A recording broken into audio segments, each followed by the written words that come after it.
On immigration in a moment, but first, in the wake of Osama bin Laden's killing, I'd like to remind you of something that you wrote in the Washington Times last July. You said, Mr. Obama is a more serious threat to America than Al-Qaeda. We know that Osama bin Laden and followers want to kill us, but at least they're an outside force against whom we can offer our best defense. But when a dedicated enemy of the Constitution is working from the inside, we face a far more dangerous threat.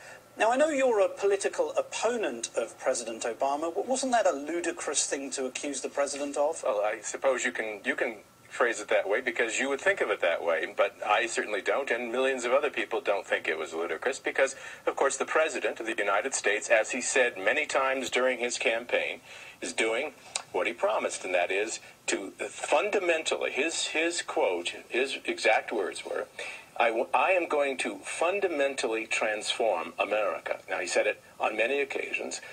He is intent upon doing it. And what exactly does that mean? Well, I think we pretty much understand. He's got a low opinion of the Constitution. He's talked about that, too, about how it needs to be changed. The fact is that what he's done, and I'm very pleased about what has happened in Afghanistan. He's ordered an assassination. That is something that, of course, we would have just, oh my gosh, if Bush had done something like assassinated somebody else, even Osama bin Laden, I don't think there would have been.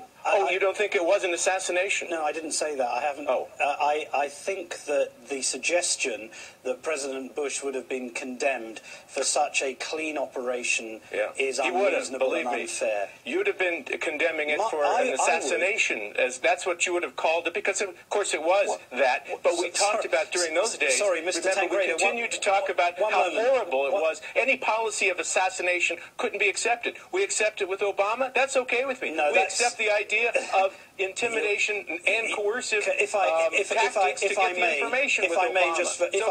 If I may, just for one moment, you were suggesting that I would have condemned President Bush. That's not right. And also, you're suggesting that there would have been condemnation of the Navy SEALs who executed that. But can I go back to your original quote, if I may? To follow your logic, would you have preferred then the death of the president as opposed to bin Laden? No, of course not. My God. But that is not a logical assumption. Well, it is because you said, if I may, only you would say a thing like that. Mr. Tancredo. There was no logic. I never once suggested the President of the United States should be. You said that any violence should happen. You said that the president was a greater threat than Osama bin Laden. There is a way to deal with that here in the United States, and that is exactly what I hope to do, and that is make sure he does not serve a second term. He's defeated at the polls. Not anything of a violent nature ever, nor would I suggest in a million years that that's some sort of tragedy should befall him. Okay, let's move on to immigration.